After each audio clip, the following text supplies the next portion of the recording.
उनका ताल्लुक क्या है, उनका रैंक क्या है पाकिस्तान पीपल्स पार्टी में, आपको बताने की जरूरत नहीं। अगर आप ये सब प्रोग्राम देख रहे हैं तो आप इंतहाई खुशकिस्मत हैं। आप उन चंद फीसद अफराद से आपका ताल्लुक है जिनके घर में इस वक्त बिजली आ रही है। ज्यादा खुश होने की बात नहीं है, और तकरीबन एग्जैक्टली 40 मिनट के बाद आपके घर भी अंधेरे में डूब जाएगा।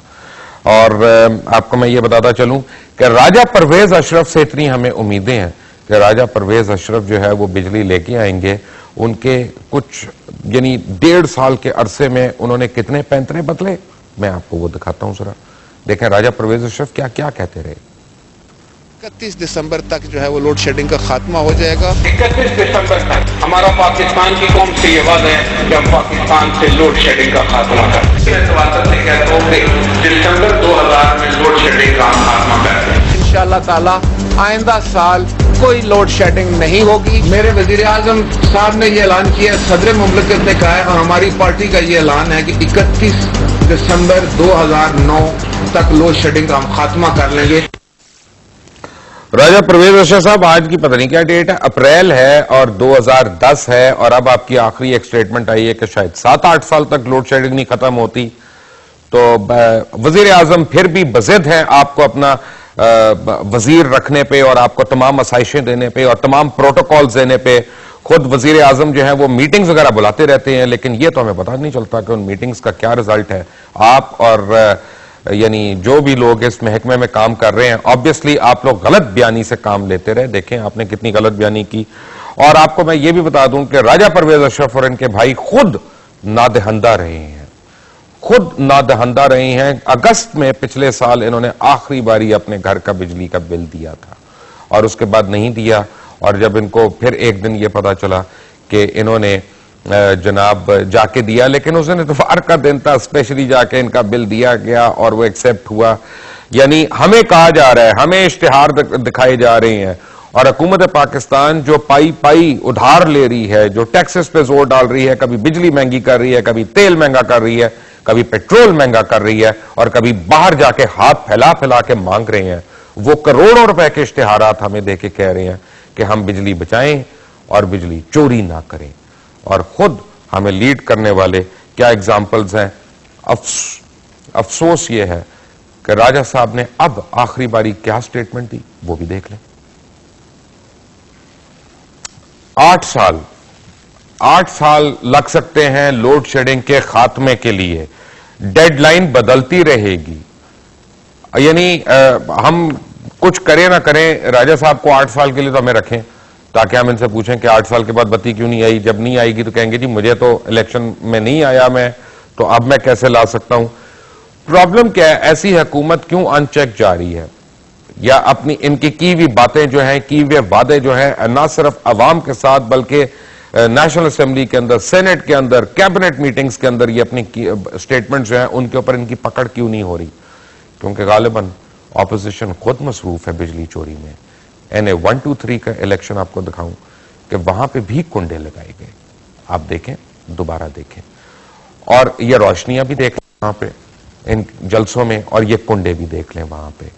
अब कहा यह जाता है कि जी ये किसी प्राइवेट कॉन्ट्रैक्टर ने लगाए, कहा यह जाता है कि ये इंतजाम किसी और ने किया, लेकिन सच्ची बात तो ये, हकीकत ये है कि ये हम देख रहे हैं, हमारे सामने ये सब कुछ हो रहा है। अगर मैं ये कुंडा लगाऊं तो क्या मेरी बचत हो जाएगी? अगर आप बिजली चोरी करें क्या आपकी बचत हो जाएगी? अगर राजा परवेज अशरफ की तरह और उनके भाई की तरह अगर आप कई कई महीने बिजली की बिल ना दें, या अगर इत्तफाक फाउंड्रीज की तरह आप नंबर 1 डिफॉल्टर हों, तो क्या आपके और हमारे घर में बिजली रह सकती है? क्या हम जेल के बाहर होंगे? क्या हमें हथकड़ियां नहीं लगी होंगी? ये वो सवालात हैं जिनका जवाब तो आप लोग ही दे सकते हैं। मुझे पता है कि मैं तो ऐसे नहीं रह सकता। बट एक और आपको मैं बड़ी इंटरेस्टिंग बात यहां पे बताता चलूं, क्योंकि आज मेरे पास जो है वो बहुत मटेरियल है इस वक्त और मुझे समझ नहीं आ रही कि मैं किससे शुरू करूं। लेकिन इससे पहले मैं आपको दिखाता हूं कि लोड शेडिंग असल में हो क्या रही है और क्या कैसे हो रही है और उससे क्या असरात हो रहे हैं। Watch this and then will come back. Raja Pervez Ashraf ने रवा माह के पहले हफ्ते में एतराफ किया है कि लोड शेडिंग की वजह से मुल्की मईशत को 240 अरब रुपए सालाना नुकसान हो रहा है। गुज़िश्ता माह पेप्को की वेबसाइट पर मौजूद एदाद शुमार हटा दिए गए, जिनके मुताबिक Pakistan electric power company PEPCO की बिजली की कुल पैदावारी सलाहियत 21,000 मेगावाट से जायद है। 2009 के मौसम गर्मा में मुल्क भर में हुकूमत ने खुद बिजली की ज्यादा से ज्यादा तलब 17,000 मेगावाट के करीब बताई।